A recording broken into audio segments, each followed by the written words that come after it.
देखिए जो काशी घाट में बीत के आई ए डोमना देखिए और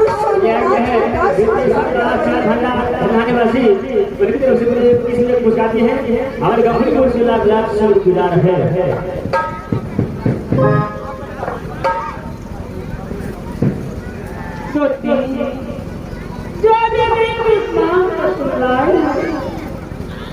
जब हमारे पास काले डोमना गया काशी घाट में करते अपने रात इस समय काल भैया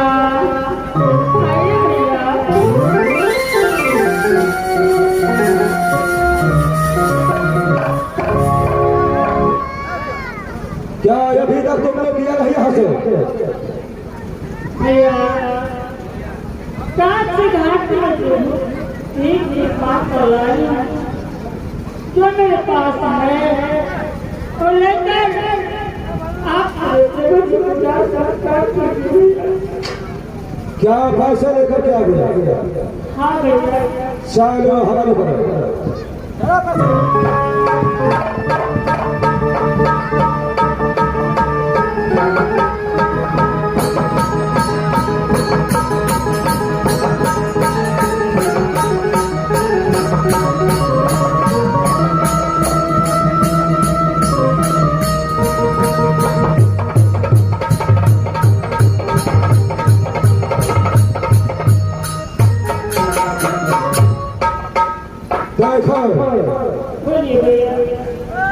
इसलिए तुम्हें माफी करता हूँ करके लाया, इसलिए मैं तुम्हें कफन का भी कीमत छूट करता हूँ। मैं मुर्दा चलाने का सवाल लेकर के आ रहा हूँ। ठीक है भैया मैं यहाँ से आइए भैया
गोरिया नकली करके असली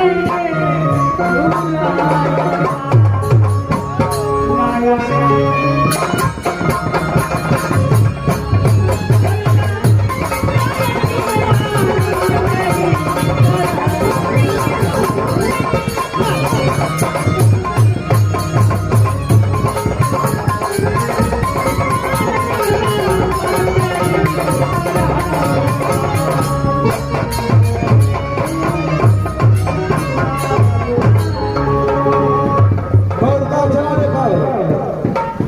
गोरा कदम दिला दिया आए मर्दा चलाने के लिए भाई चल क्यों रहे आए यहाँ से मर्दा चलाने के लिए चलता है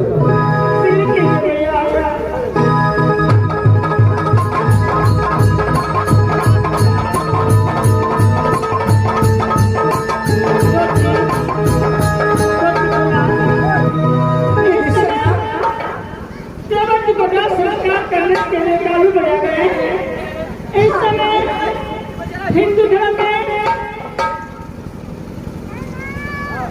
जब पूरा बनाया है तो महिला को रहना नहीं चाहिए, इसलिए यहाँ से बरतिया पीढ़ी करके चलो बच्चे पिला मत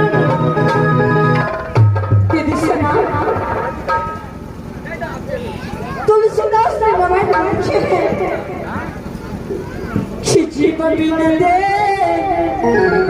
नदी बिना बारी कैसे प्राण पुरुष बिना नारी। अरे जिस नदी में पानी नहीं है, हाँ एक कोई नदी नहीं है और इस दुनिया संसार में जिस नारी के पुरुष नहीं है, एक कोई नारी नहीं है। आप यहाँ से राज्य को वापस चले जाइए।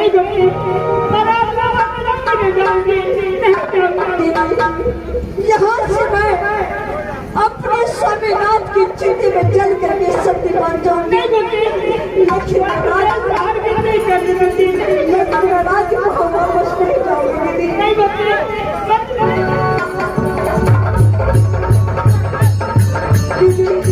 मेरी रात अच्छा बदली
मैं नहीं दुखी पूरा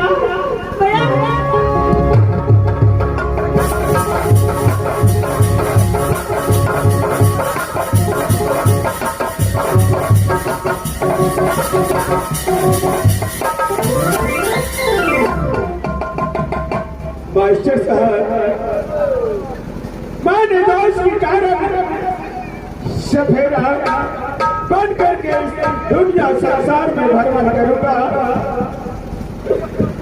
आ रही है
मिल जाएगा तो उसे पकड़ करके लाल बाग ले जा करके उस सांपों को बेच करके अपना पेट का गुजारा करूंगा। दोस्त का कारण मैं नहीं सफेदा बना हूं, यहाँ से मैं दूसरे जंगल जा रहा हूँ।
अपने सामने जितने बिल्कुल कर मैं प्राण